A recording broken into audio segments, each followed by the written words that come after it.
Boa noite, caros ouvintes. Estamos começando nesta terça-feira, 24 de fevereiro de 2026, em nome do Pai, do Filho e do Espírito Santo, o programa Kairos Tempo de Graça, de número 1039. Eu sou Paulo Miziara e ficaremos juntos até às 9h30 da noite, nos 1.600 kHz AM da Rádio 9 de Julho. Nos trabalhos técnicos, o meu amigo Michel Silva, o monstro, grande Michel. Aí, aquele abraço, esse é o grande Michel. Quero agradecer demais à Paróquia Nossa Senhora do Brasil e quero agradecer a você de uma forma muito especial por estar sempre aqui conosco. Então, o Michel me mandou as mensagens do dia 6 desse mês de fevereiro, né? A Hanna Ranagusco, boa noite, doutor Paulo, obrigado pelos ensinamentos. Deus abençoe a todos nós, amém. Graças a Deus, né, Hanna? Que bom. Fico muito feliz que nós sempre podemos aprender algo novo. Não é legal isso? Eu acho isso tão... Meu pai sempre falou isso para mim. A gente sempre pode aprender algo novo. Até o último dia da vida da gente, a gente vai poder aprender. Basta querer. Então, não tem nada mais importante para aprender na vida do que das coisas de Deus. As coisas de Deus realmente são aquilo que Deus nos reservou de mais importante.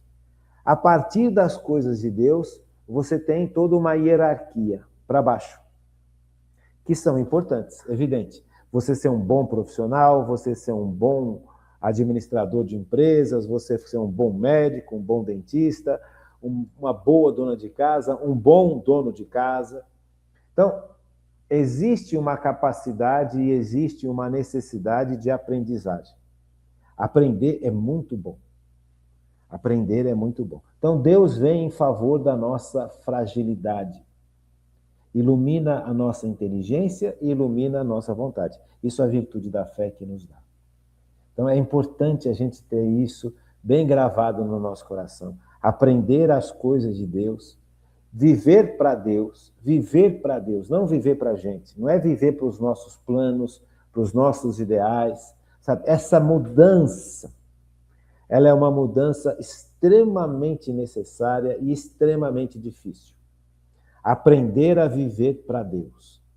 Porque este é o destino do ser humano. O destino do ser humano é o céu. Se o ser humano se recusar na sua liberdade estar no céu com Deus, ele escolhe estar a eternidade longe de Deus. Então não tem nada mais importante do que aprender as coisas de Deus e pô-las em prática. E aprender as coisas de Deus, nós vimos que não é tão difícil assim.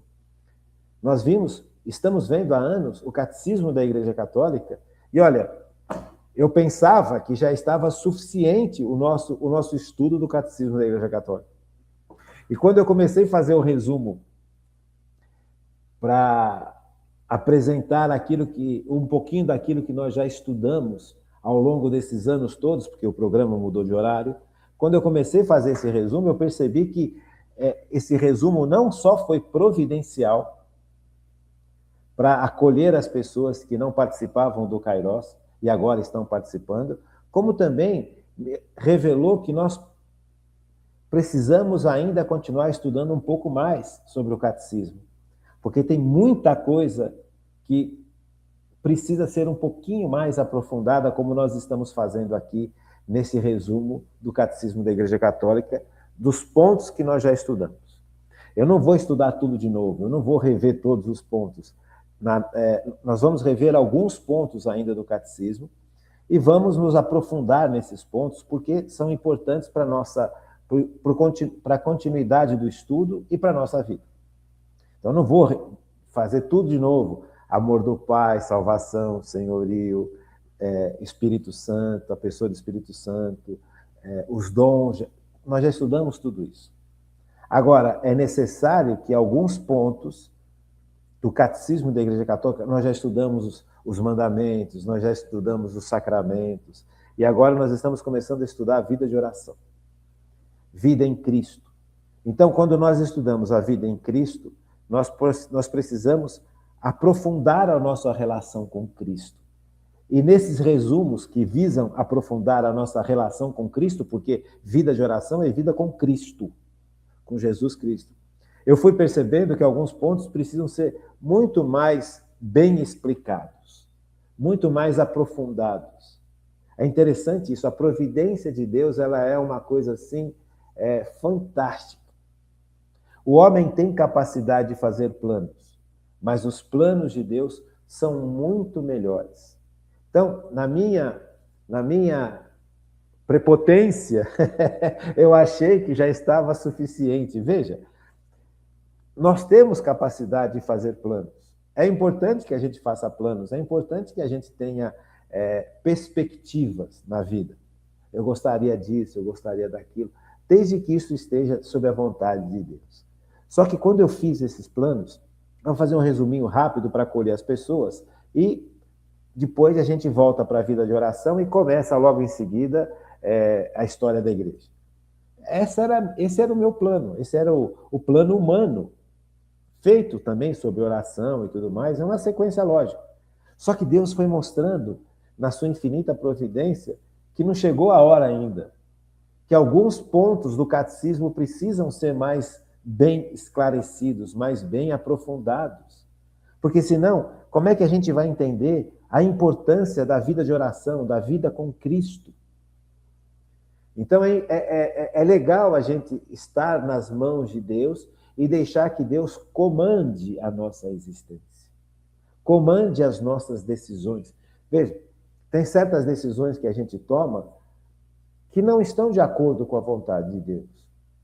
E se nós percebemos que não está de acordo com a vontade de Deus, a gente tem que humildemente reconhecer e nos colocarmos debaixo da vontade de Deus.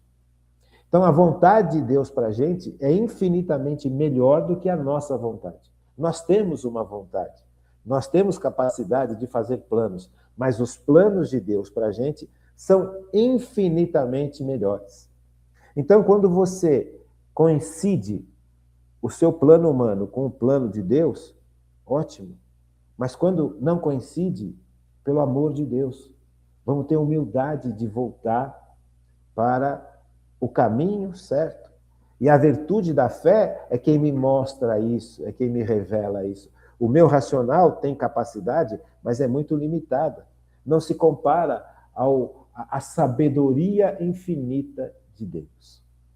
Não é bonito? Então, é importante que a gente dê esse passo, deixar Deus conduzir a nossa vida, sair da nossa prepotência humana, de achar que podemos tomar as decisões, que sabemos os melhores caminhos, que sabemos as melhores opções, humanamente falando, só humanamente falando. Isso é orgulho. É um orgulho disfarçado. Então, a vida de oração também é uma forma da gente ouvir Deus nos falando, olha, essa decisão, esse caminho que você quer tomar não é legal. Esse outro caminho que eu estou te mostrando é muito melhor. E cabe a mim e cabe a você obedecer. Como é que eu vou obedecer se eu não tenho de Deus, que eu não recebo de Deus a virtude da fé? Como é que eu vou obedecer se eu não recebo de Deus a capacidade de ouvir Deus me falando, olha, é para lá. Se eu não acredito em Deus, se eu não acredito em Cristo, se eu não acredito que Jesus é Deus que se fez homem, eu só acredito nisso porque a virtude da fé me revela isso interiormente, me garante isso interiormente. Então Jesus não é um homem comum, não é um homem qualquer, ou um homem evoluído, ou um espírito evoluído. Jesus é Deus que se fez homem. Como é que eu tenho certeza que Jesus é Deus que se fez homem? Pela virtude da fé. A virtude da fé me garante que aquilo que Deus é. Que Deus revelou, está revelado. Que Deus ensinou, está ensinado. Porque Deus é pleno. Deus é pleno. Então, eu agradeço muito, muito as mensagens que a gente recebe, porque essas mensagens, elas são realmente toques de Deus, né? A Marlene fala, gratidão sempre, boa noite, gratidão sempre. Sempre. Então, eu preciso cultivar esse espírito de gratidão, porque eu recebo tudo de Deus. A vida, a força, os carismas, os dons, as virtudes, a natureza humana eu recebi de Deus, a capacidade de pensar eu recebi de Deus, a capacidade de decidir e ir adiante eu recebi de Deus. Só que isso tudo tem que estar iluminado pelo poder de Deus, pela inteligência de Deus, pela sabedoria de Deus. Por isso, gratidão sempre. Mensagens do dia 9 desse mês, né? RC 220-126. Boa noite para você também. Angelina Lima, boa noite, doutor Paulo. Uma semana abençoada para todos nós. Marlene dos Reis, boa noite, gratidão sempre. Lucas, deixa eu colocar maior aqui. Lucas Cristiano, a oração, muito obrigado, Lucas. Um grande abraço para vocês todos. E é isso. Então, gente, nós estamos estudando a virtude da fé. Na última aula, nós vimos que a virtude da fé precisa ser cultivada, precisa crescer. Nós recebemos a virtude da fé no nosso sacramento, no nosso batismo, nós recebemos essa virtude da fé como uma semente. Assim como nós recebemos tudo de Deus no nosso sacramento, como princípio. Nós nascemos de novo no batismo, literalmente. Nós deixamos de ser simples criaturas humanas e passamos a ser, caiu aqui, filhos de Deus e filhas de Deus. Então, nós nascemos de novo. Nascer de novo é isso. Nascer de novo não é outra coisa. Não tem sentido falar que o ser humano morre e depois vai reencarnar em outras pessoas ou em outras coisas. Não faz o menor sentido isso. Porque se isso fizesse sentido, Jesus Cristo não precisava morrer na cruz por todos nós. Então é importante que a gente compreenda o que a igreja ensina. Veja, virtude da fé me garante que aquilo que a igreja ensina ao longo dos 2000 anos de igreja é verdade. Por isso que eu sei o que é uma verdade e o que é uma heresia. Quando alguém, um padre, por exemplo, nada contra os padres, pelo amor de Deus, são só exemplos. Quando chega um padre e fala uma bobagem em relação à doutrina da igreja, na hora você percebe, mas isso aqui não está certo. Talvez você não saiba nem o sentido mais profundo do que é certo em relação àquilo que esse padre está falando de errado. Mas você sabe que aquilo não está certo. Por quê? Porque a virtude da fé me garante que aquilo que a igreja ensina ao longo de 2000 anos é real, é verdadeiro e é para sempre. O que a igreja ensinou no comecinho dela, lá quando Jesus a instituiu em Pedro, Pedro, tu és pedra, e sobre ti eu vou erguer a minha igreja, é tão válido quanto hoje e vai ser válido daqui 10.000 anos, se houver mundo daqui 10.000 anos, né? Se houver civilização daqui 10.000 anos. Então, se Jesus não voltou na glória ainda. Então, é importante que a gente compreenda as coisas da fé para que a gente se defenda de tantas heresias que são lançadas hoje. Hoje, as pessoas têm pessoas dentro da igreja que falam que não existe mais pecado, que não existe inferno, que o inferno está vazio. Eu não posso falar quem está no inferno. Você percebe? A igreja nunca falou que tal pessoa, a igreja como instituição, nunca declarou que tal pessoa está no inferno. Nunca. Porque o julgamento pertence a Deus. Esse julgamento final pertence a Deus, porque só Deus é capaz de conhecer o mais profundo do ser humano. Aquilo que nós não somos capazes de conhecer, as fibras do nosso coração no sentido metafórico. Só Deus é capaz de enxergar aquilo que se passa dentro de nós. Então, uma pessoa que cometeu pecados terríveis, se ela se arrependeu no último instante, Deus pode salvar. Cristo pode salvar. Porque ela deu espaço para Cristo fazer a obra.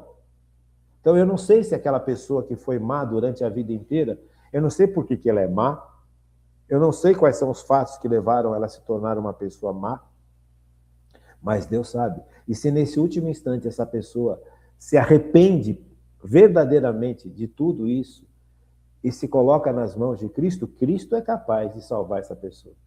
Porque Cristo é Deus. E Deus, para Deus não tem tempo. 1 segundo ou 100 anos, para Deus não é nada, porque Deus é Deus. Deus age na eternidade.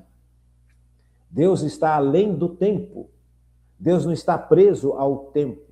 Então, se uma pessoa ela se arrependeu no último instante da vida dela e e pediu perdão e pediu a salvação de Cristo, Cristo salva. Então, por isso que a igreja nunca fala essa pessoa está no inferno. Nunca. Igreja como instituição nunca falou isso e nunca vai falar, porque esse julgamento pertence a Cristo. Então, veja, e como é que a justiça de Deus vai se estabelecer numa pessoa que passou a vida inteira fazendo mal? E, de repente, no último instante, ela é salva? Percebe? E eu te pergunto, como é que eu sei que eu não estou fazendo mal também? Compreende? Porque se nós não deixarmos que o Espírito Santo revele para a gente os nossos pecados, o orgulho cega a gente. E nós também somos orgulhosos. Quantas e quantas vezes eu, achando que eu já estou santo ou purificado, eu me torno uma pessoa orgulhosa, prepotente e intratável. E nem percebo. Veja, eu vejo alguém fazendo alguma coisa errada e julgo aquela pessoa. Uma coisa é falar, isso aqui está errado, isso aqui não é julgar. Se eu chegar para uma pessoa que está conversando na missa durante a celebração eucarística, fica batendo papo, isso aqui está errado. Isso não está certo. Você está diante do sacrifício de Cristo. Cristo está atualizando o sacrifício que ele realizou na cruz. Nós estamos diante de Cristo crucificado. Você percebe? Ele está oferecendo ao Pai o sacrifício que ele realizou há 2000 anos atrás, hoje. Então, uma pessoa que está participando da Santa Eucaristia, ela tem que estar inteira, entregue à cerimônia, à liturgia. Não tem que ficar batendo papo, olhando a roupa dos outros, olhando o sapato de não sei quem, o colar de não sei das quantas, a plástica que não sei quem fez, a fofoca da outra. Nossa, aquela outra tem uma vida torta e está aqui. Não sei. Não. Se eu tiver a oportunidade de esclarecer essa pessoa, olha, você, durante a missa, não pode ficar conversando por causa disso, disso, disso. Agora, o julgamento disso não pertence a nós. Quando você fala, quando você olha para uma pessoa que está conversando e tem a oportunidade de corrigi-la, ótimo. Mas sabe, quando você olha para essa pessoa e se acha melhor que essa pessoa, você já está julgando. E aí entrou o orgulho. E o orgulho cega. Ah, mas eu vou à missa, eu comungo. Por isso que nós estudamos bastante a humildade e o orgulho. Por causa dessas coisas. Isso pôs-se em prática. Então, como é que eu vou chegar no final da vida achando que eu estava fazendo um monte de coisas boas? No fundo, eu estava agindo pelo orgulho, pela vaidade, porque eu me sinto melhor que aquela pessoa que fica conversando na missa. Eu me sinto melhor do que aquela pessoa que vai com uma roupa escandalosa numa cerimônia. É orgulho. Quem está pecando é aquela pessoa. Ela está levando outras pessoas para o pecado. Um dos pecados é o orgulho. Eu vou julgar essa pessoa. Eu também estou pecando. Então, será que quando eu chegar no último instante da minha vida, que eu olhar para a história da minha vida, que a minha alma vai enxergar a história da minha vida, de tal forma que eu vou perceber todos os erros que eu cometi? Será que Deus é capaz de me perdoar? Será que os meus pecados são tão assim branquinhos e são pouco terríveis, ou ao contrário? Claro. Então é importante que a gente compreenda. Então, no último instante, Deus vai ter misericórdia da gente? Claro. Agora, como é que vou ser purificado desses males ou dessas como é que se fala? Dessas interferências que aconteceram na minha vida? É o purgatório. Por isso a importância do purgatório. Porque o purgatório é um lugar que ainda está no tempo. Você não entrou na eternidade. Você ainda está, de alguma forma, sob a ação do tempo. A eternidade é quando você vai ser mergulhado na Trindade Santa por Cristo. Aí você sai do tempo. Não tem mais o tempo. Aí você já está no tempo de Deus, no Kairós de Deus, no tempo de Deus. Aí é um tempo totalmente diferente, é um tempo eterno. Agora, o purgatório, ainda você está no tempo humano. Isso é difícil para a gente compreender. É só com o tempo que a gente vai compreendendo essas coisas. Só com a ação da fé que vai me revelando isso ao longo do tempo, ao longo dos ensinamentos. Por isso que a gente precisa estudar. Então, uma pessoa que cai no purgatório, que entra no purgatório, ela está sendo purificada das consequências do pecado. Você compreende? E aqui a gente sai daquela coisa, eu sou bonzinho e ele é ruim. Por isso que eu falo, só Deus é capaz de ver o coração de alguém. Só Deus é capaz de ver o coração de alguém e entender, na sua infinita sabedoria, na sua infinita misericórdia e na sua infinita justiça. As pessoas esquecem da infinita justiça de Deus. Opa! Meu Deus, que Deus me livre da justiça. Que Deus derrame sobre mim a misericórdia, que eu possa viver uma vida ajustada neste mundo em Cristo. Por isso a importância da fé. Por isso a importância de estarmos na fé. Então nós vimos na aula passada aqui coisas que atrapalham a nossa fé. A primeira coisa que atrapalha a nossa fé, a nossa vida de fé, é medir a Deus com a nossa cabeça. Isso nos afasta da virtude da fé. Isso quebra a ação sobrenatural da virtude da fé dentro de mim. Porque a virtude da fé está agindo dentro de mim, não está agindo externo, está agindo dentro.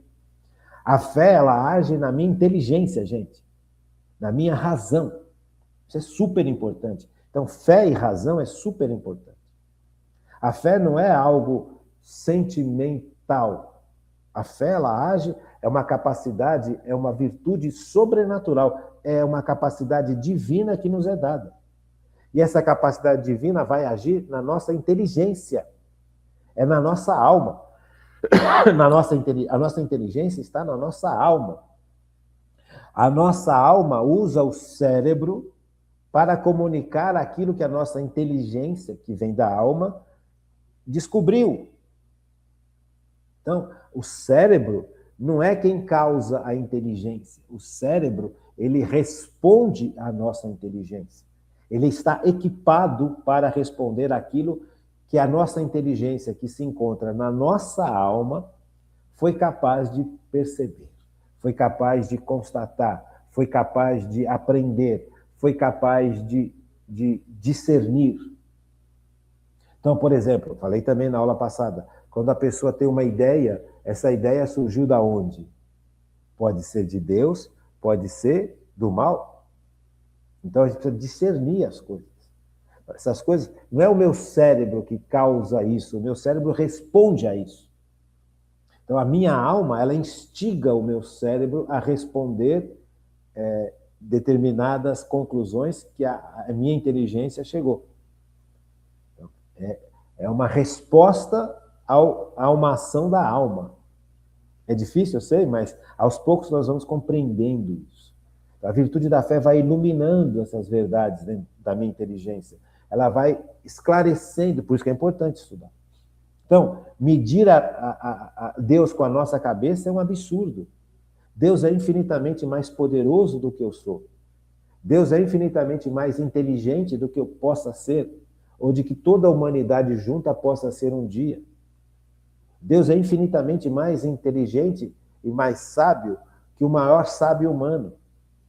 Nem se ajuntasse toda a sabedoria humana de todos os tempos, de todos os lugares, e se unisse, se fosse possível isso, não chegaria nem perto do dedinho, da unha do dedinho de Jesus Cristo. Quer dizer, a sabedoria humana perto de Deus é nada.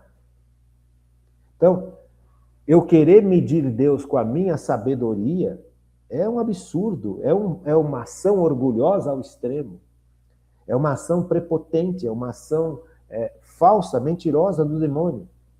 Eu sou capaz de entender a Deus. Gente, nós não somos capazes de entender Deus. Deus é infinitamente grande.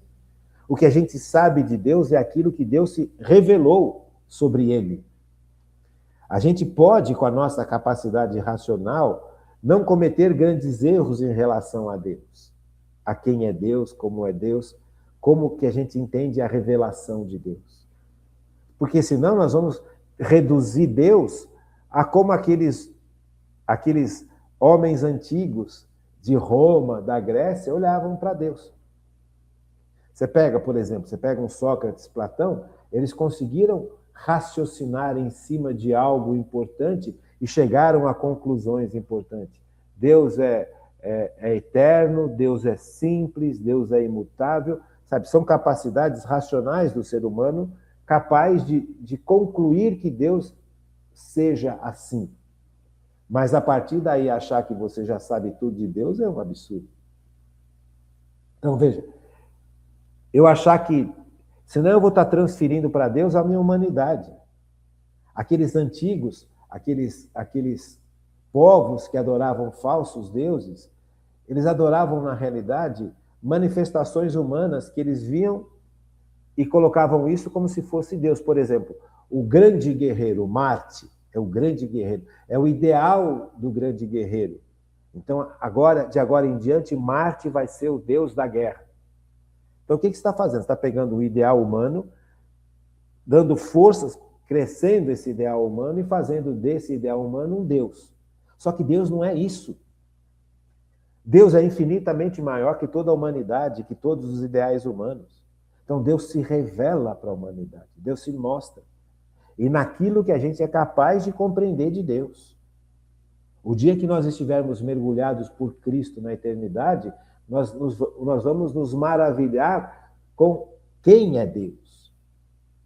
Por isso, a eternidade. Nós vamos passar esse tempo de Deus aprendendo quem é Deus e nunca esgota.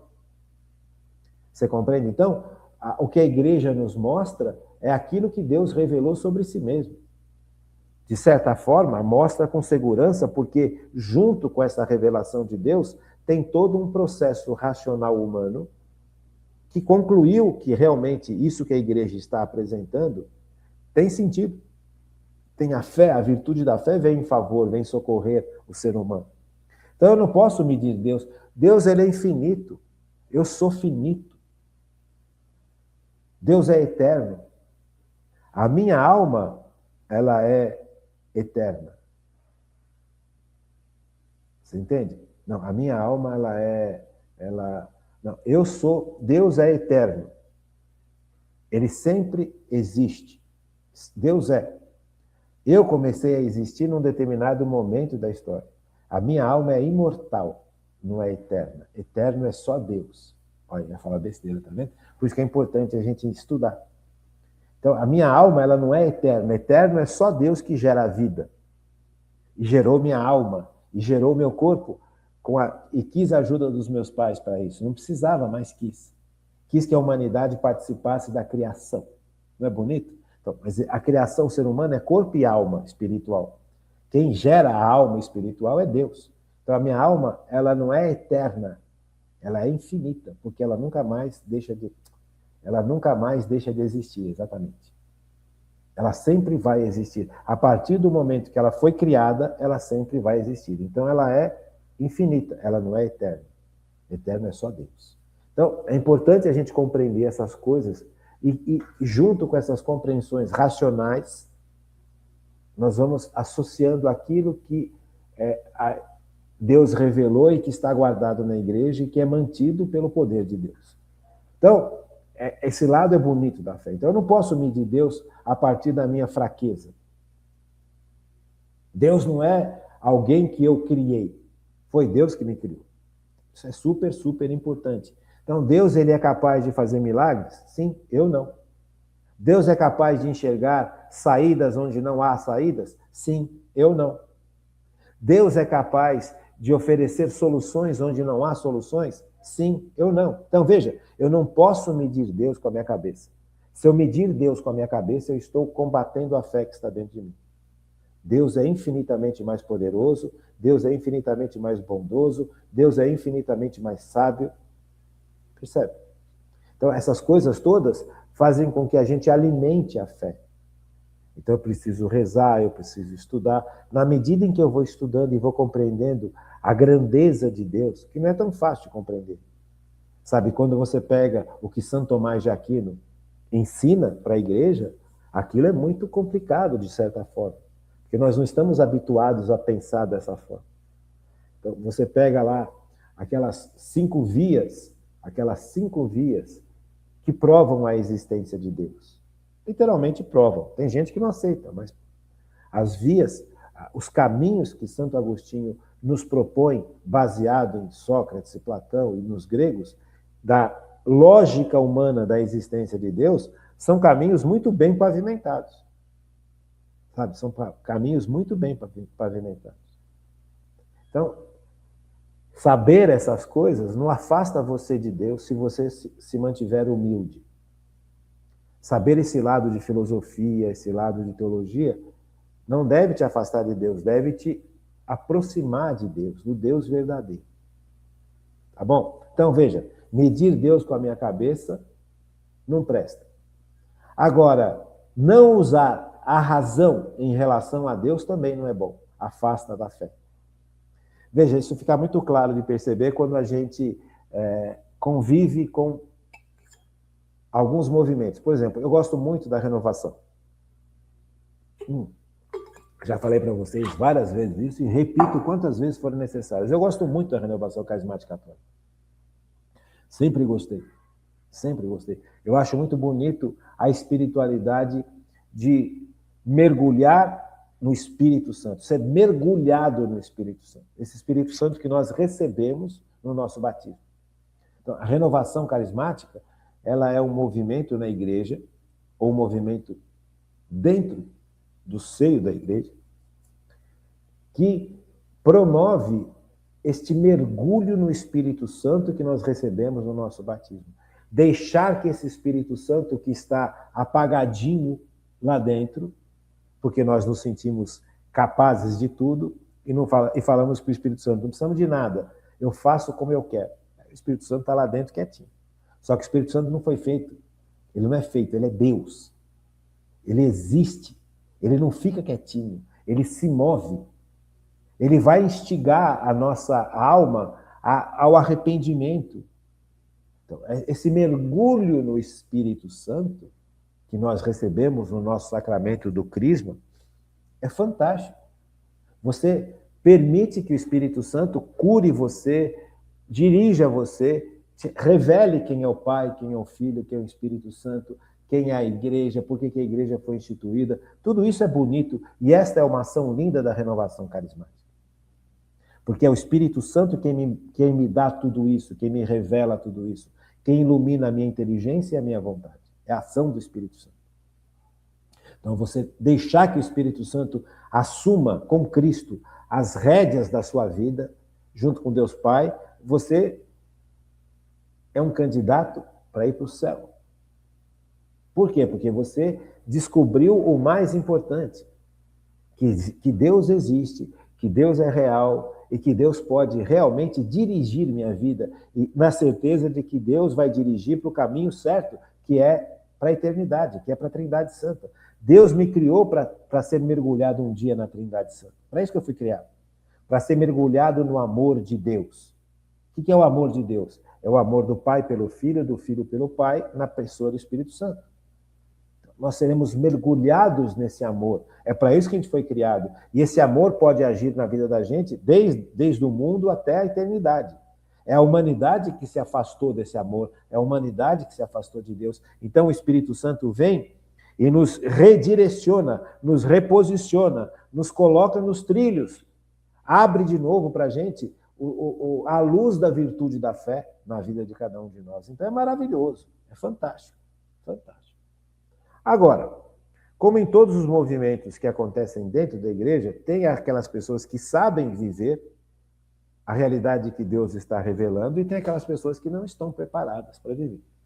Então, quando você vê um monte de crítica à renovação, aí é injusto, porque você tem que criticar as pessoas que estão desequilibradas na renovação. E um dos desequilíbrios que tem dentro da própria renovação carismática, como fora da renovação carismática, é separar a fé da razão. Separar a fé da razão. Então, por exemplo, oração de cura. Você está num grupo de oração, teve o louvor, teve as músicas, nós nos colocamos na presença de Deus, a oração em línguas, você faz aquele grande louvor, você reconhece em comunidade a presença de Deus, o amor de Deus, a salvação de Cristo e louva e agradece. E aí Cristo, ele sempre quer curar o ser humano. É do Cristo fazer isso. É de Jesus fazer isso. Ele quer libertar o ser humano. Ele veio para isso.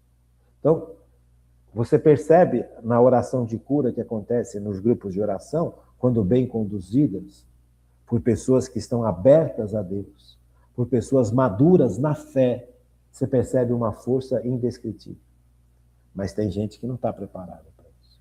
Tem gente que dirige uma oração de cura sem estar preparada para a oração de cura. Então, afasta a fé da razão quando a pessoa fala assim, olha, essa pessoa que está doente, de agora em diante vai parar de tomar os remédios porque Deus curou. Opa, espera aí. Veja, você está afastando a pessoa da fé e da razão. Fé, eu posso ter a intuição de que Deus curou. Deus pode me revelar a partir dos carismas que Ele está curando uma pessoa.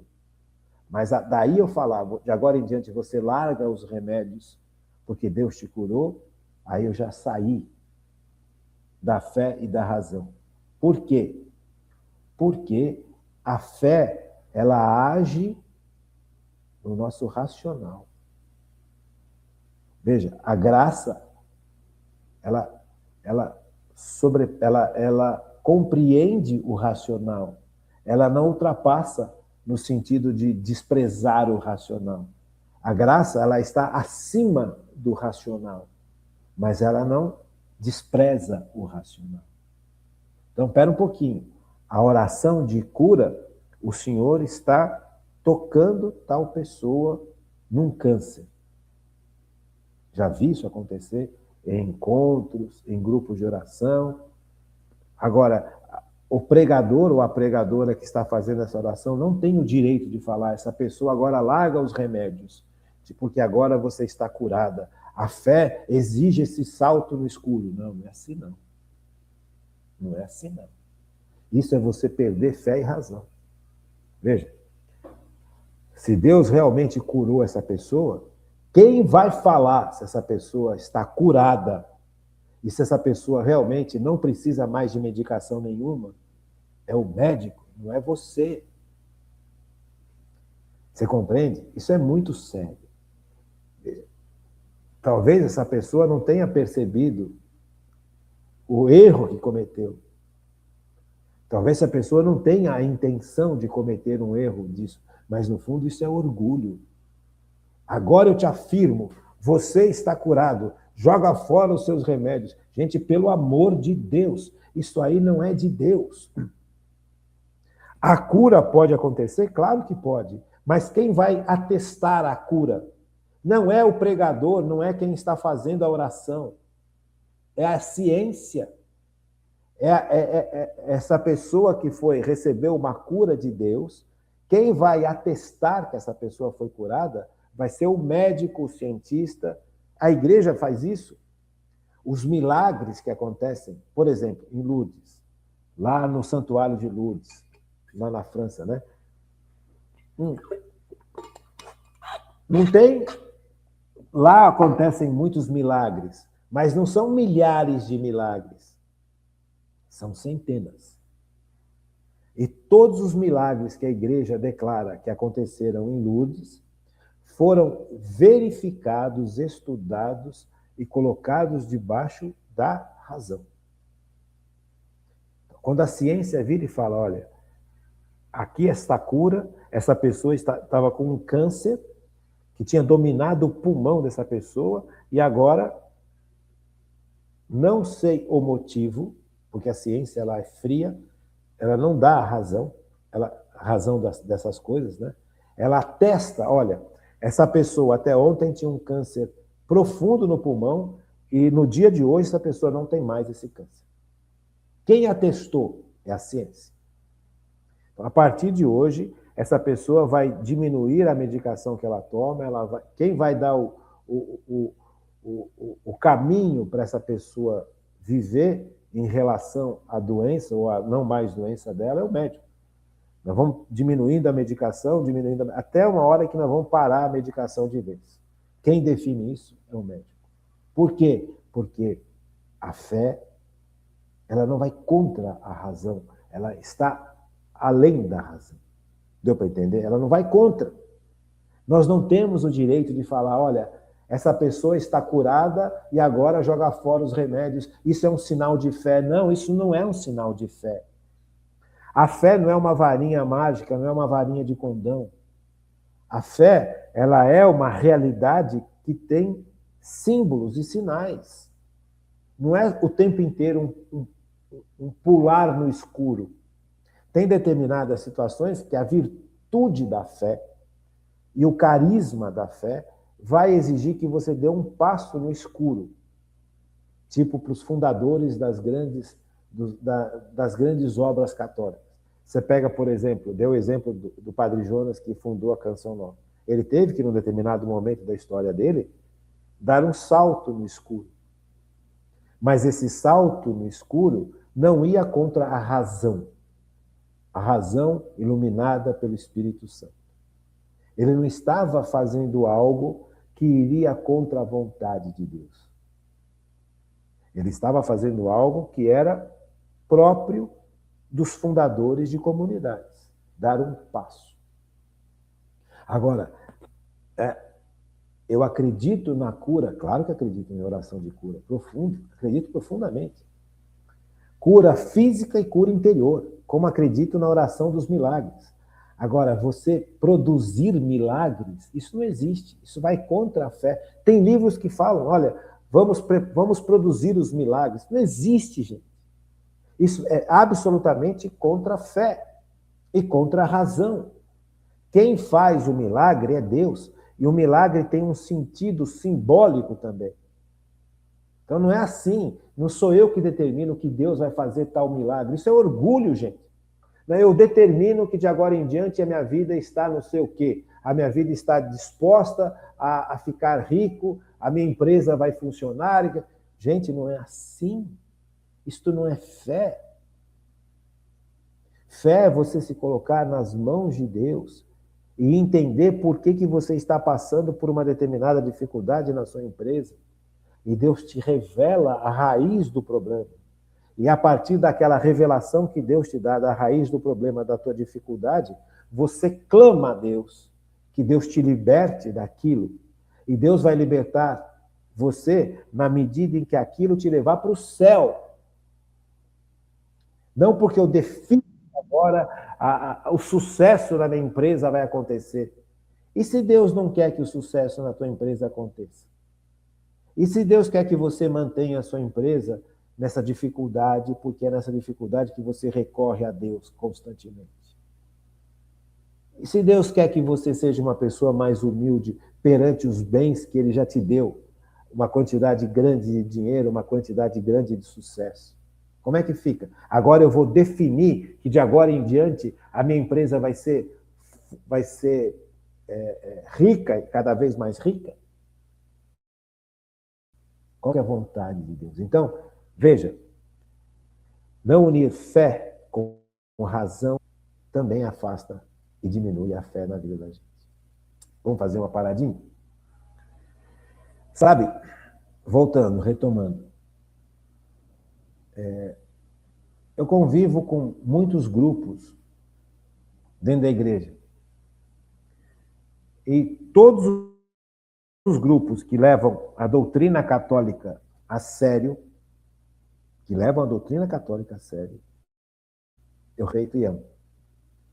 Todos os grupos que não levam a doutrina da Igreja Católica a sério, eu nem escuto. Eu vou ficar brigando, vou discutir. Por que eu vou discutir? Porque não está certo. Mas não está certo baseado no quê? Na minha opinião? Não. Na sua opinião? Também não. Não está certo porque não está baseado no catecismo da Igreja Católica. E aqui tem a sã doutrina. Aqui nós temos o resumo daquilo que Jesus revelou para a gente. O que é certo e o que é errado. Em relação a Ele e em relação à Igreja. Então, veja, razão. Razão. O uso da razão. A razão iluminada pelo Espírito Santo, não uma razão só pela razão. A razão... Mas como é que eu sei que a minha razão está iluminada pelo Espírito Santo?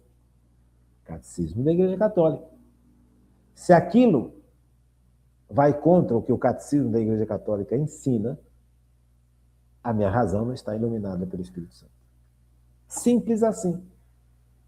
Por isso a importância de estudar o Catecismo da Igreja Católica. Por isso que é primordial que a gente estude o Catecismo da Igreja Católica. Porque uma coisa é você ter um conhecimento intuitivo pela ação de Deus em seu favor.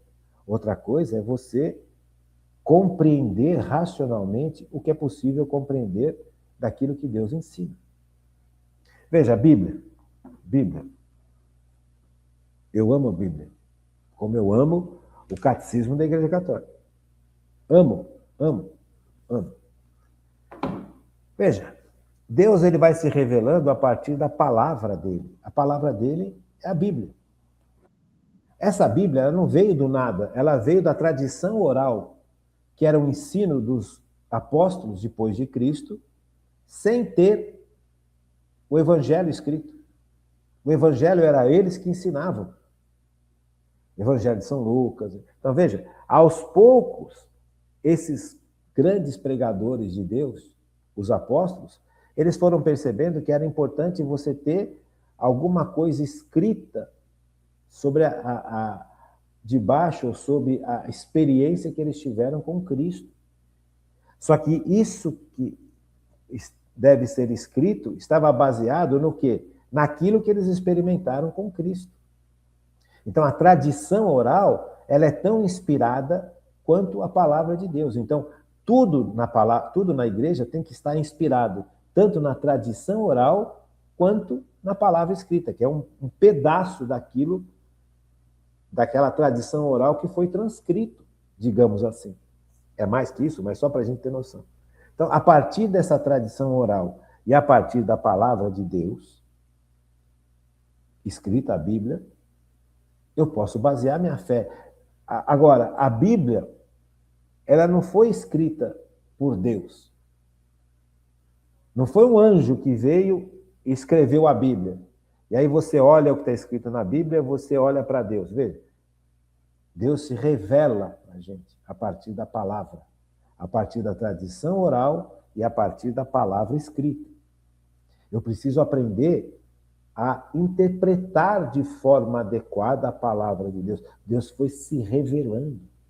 Você quer ver? Olha como o racional é importante.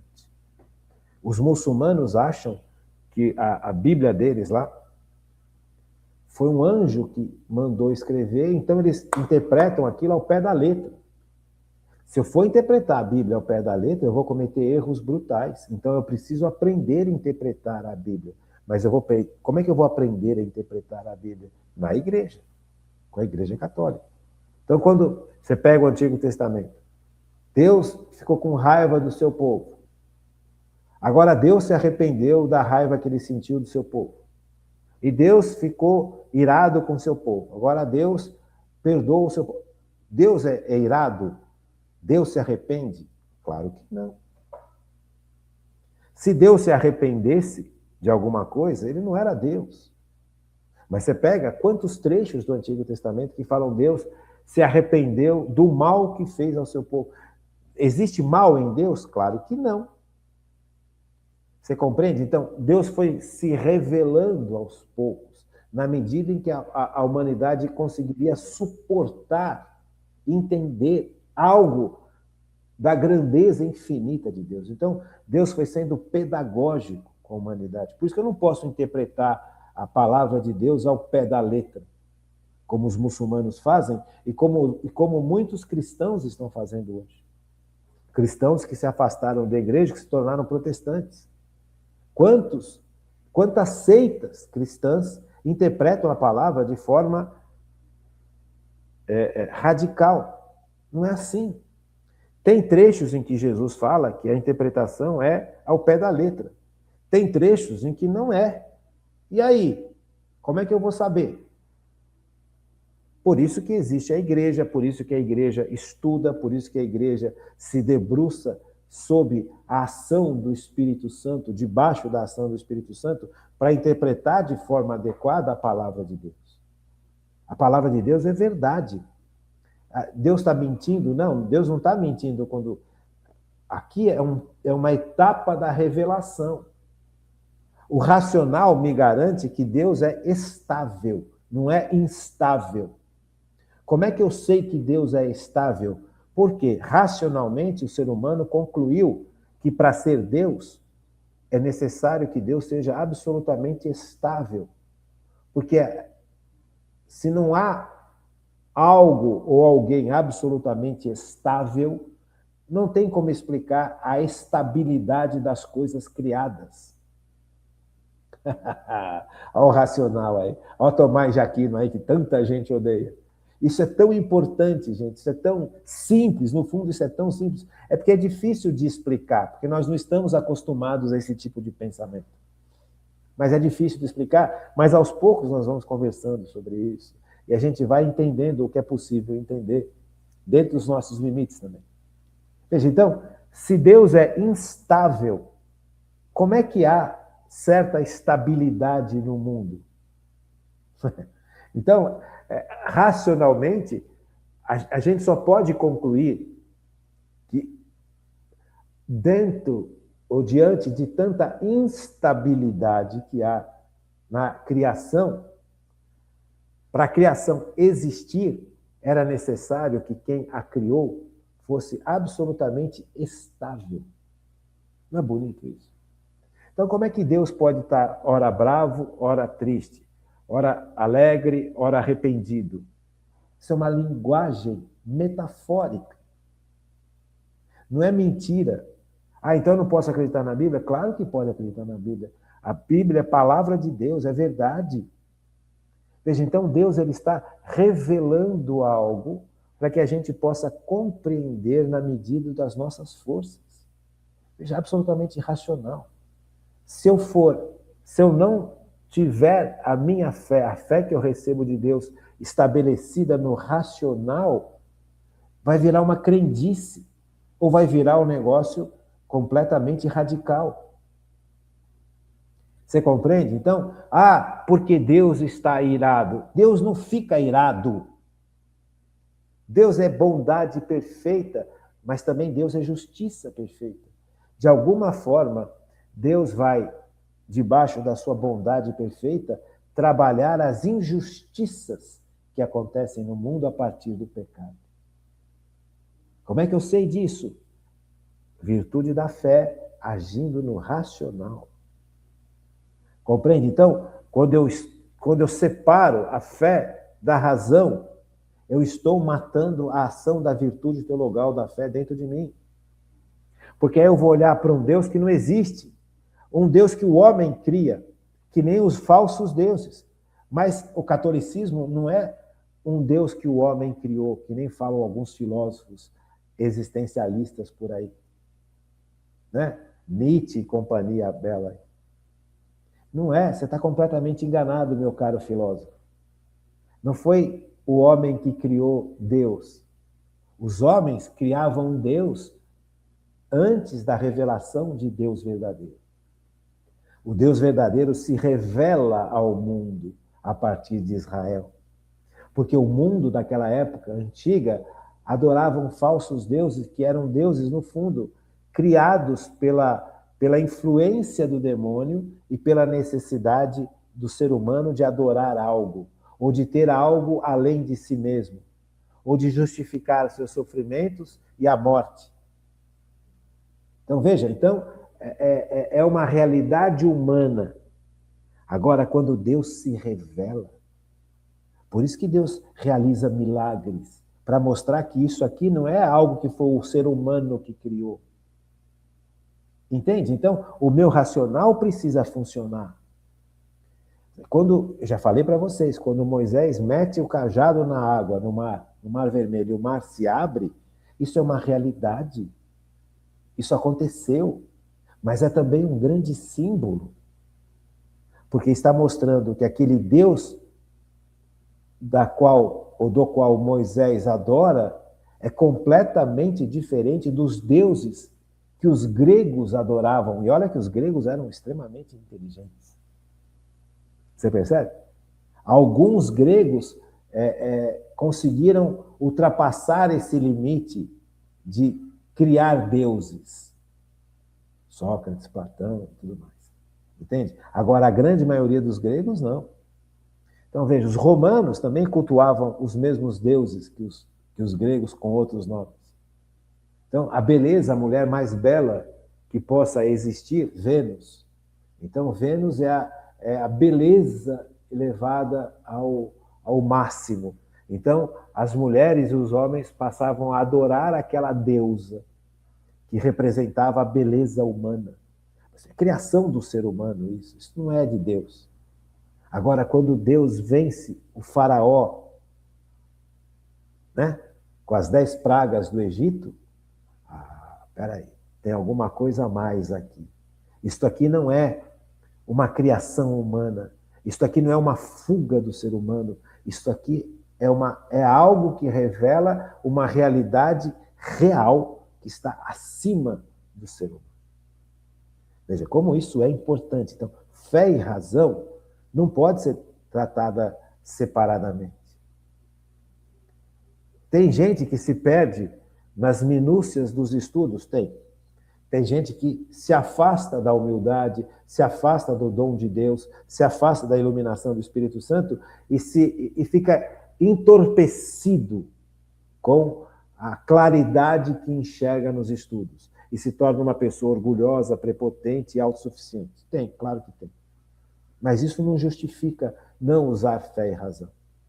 Porque muitas vezes a religião verdadeira pode cair numa crendice quando a razão não é utilizada, iluminada pelo Espírito Santo. É importante, gente. Isso é super importante. Então, a virtude da fé, ela diminui, ela quebra, ela deixa de existir no sentido assim, quase que humano, na medida em que eu meço Deus com a minha cabeça, né? Eu achar que Deus é um reflexo da minha humanidade, né? E ao contrário.